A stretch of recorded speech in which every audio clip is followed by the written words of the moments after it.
70 साल पुराना world order अब टूट गया। यूरोप को अब अमेरिका और रूस की नहीं, भारत की जरूरत है। पिछले 70 सालों से यूरोप हथियारों के लिए अमेरिका, गैस के लिए रशिया और गैजेट्स के लिए चीन पर निर्भर था, लेकिन 2026 में यह सिस्टम पूरी तरह टूट चुका है। अब यूरोप को एक नए और भरोसेमंद साथी की तलाश है और वो उन्हें मिल गया है। लोग इसे कह रहे हैं मदर ऑफ ऑल डील्स, यानी Bharat EU free trade agreement, और यह सीधे आपकी जेब पर असर डालने वाला है। आखिर ऐसा क्यों हो रहा है? एक तरफ ट्रम्प की टैरिफ नीतियां, दूसरी तरफ चीन की टूटती सप्लाई चेन में यूरोप अब भारत की ओर देख रहा है। यह सिर्फ एक हाथ मिलाना नहीं, यह एक स्ट्रेटेजिक मैरिज है। यूरोप को विविधता चाहिए और भारत एक लौता ऐसा देश है जिसके पास वो स्केल है। हम बात कर रहे हैं 2 अरब लोगों के मार्केट की और दुनिया के कुल GDP के 1/4 हिस्से की। तो अब समझते हैं ये FTA क्या है। तो आप इसे व्यापार के लिए एक VIP पास की तरह समझें।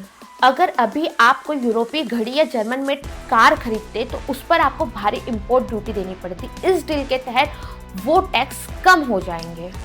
लेकिन भारत के लिए डील और भी बड़ी है, क्योंकि हमारे टेक्सटाइल, लेदर, फार्मा, यहाँ तक कि एयरक्राफ्ट इंडस्ट्री को यूरोपीय मार्केट में ग्रीन सिग्नल मिलने वाला है।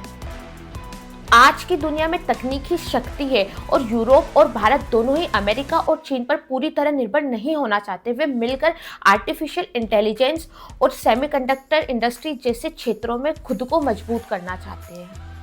क्या आप जानते हैं भारत का UPI अब दुनिया भर में चर्चा में है और यूरोप भी भारत के इस डिजिटल पब्लिक इंफ्रास्ट्रक्चर से सीख रहा है।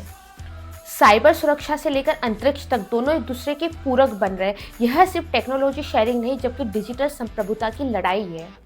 लेकिन रुकिए, सब कुछ इतना आसान नहीं है। इस डील में कुछ नेगेटिव लिस्ट भी, जिससे हमारे छोटे किसानों और डेयरी उद्योग प्रभावित हो सकते हैं। भारत सरकार को फूक फूक कर कदम रखना होगा ताकि हमारे लोकल बिजनेस को नुकसान न हो। दुनिया का ऑर्डर बदल चुका है। भारत अब सिर्फ एक डेवलपिंग मार्केट नहीं, हम दुनिया के लिए अनिवार्य बन चुके हैं। क्या यह यूरोप में भारतीय सदी की शुरुआत है और क्या आप इस डील को लेकर उत्साहित हैं?